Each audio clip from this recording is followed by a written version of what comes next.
జనసేనకు 24 assembly 3 MP 99 మంది assembly అభ్యర్థులతో TDP Janasena తొలి జాబితా 94 మంది టీడీపీ 5గురు జనసేన అభ్యర్థుల పేర్ల ప్రకటన. ఇక ఏపీ కోసం కలిసి వస్తున్నాం, ప్రజలే గెలిపించుకోవాలని చెప్పి చంద్రబాబు పిలుపునిస్తా ఉంటే బీజేపీకి 4 అసెంబ్లీ 4 లోక్సభ సీట్లు కేటాయించే ఛాన్స్ అంటూ ఒక వార్త కనిపిస్తా ఉంది. బీజేపీకి 4 అసెంబ్లీ 4 లోక్సభ, మొత్తం లోక్సభ స్థానాలు ఏపీలో 25 స్థానాలు ఉన్నాయి. 25 4 స్థానాలు బీజేపీకి ఇస్తే 3 స్థానాల్లో జనసేన ఉండబోతుంది. ఇక రిమైనింగ్ అన్ని స్థానాల్లో 18 స్థానాల్లో టీడీపీ పోటీ చేయబోతున్నట్టుగా తెలుస్తా ఉంది. మొత్తం 175 అసెంబ్లీ స్థానాల్లో ఇప్పటికీ 99 అసెంబ్లీ స్థానాలను వాళ్ళకి కేటాయించగా దాదాపుగా 24 స్థానాలను జనసేనకి ఇచ్చింది. అయితే ఇక్కడ ఒక చిన్న పంచాయతీ నడుస్తా ఉంది. జనసేనకు ఇచ్చినటువంటి సీట్లు చాలా తక్కువ. మరి జనసేనను జన సైనికులను అవమానించినట్టుగా టీడీపీ వ్యవహరిస్తుంది కాబట్టి జన సైనికుల ఓట్లు టీడీపీకి ట్రాన్స్ఫర్ కావు అని చెప్పి ఒక చర్చ జరుగుతూ ఉంది.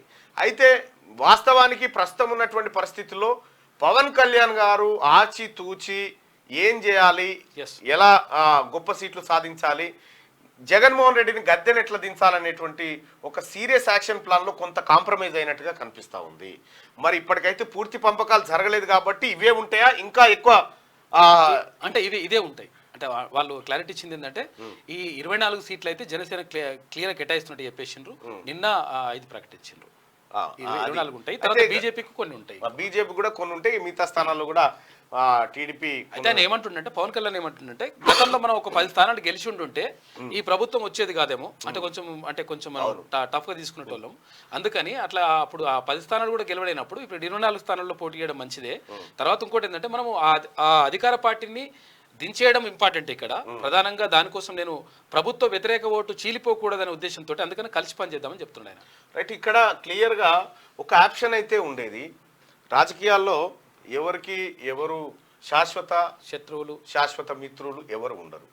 ఇక్కడ పవన్ కళ్యాణ్ గారు ముంగట ఒక ఆప్షన్ ఉండేది.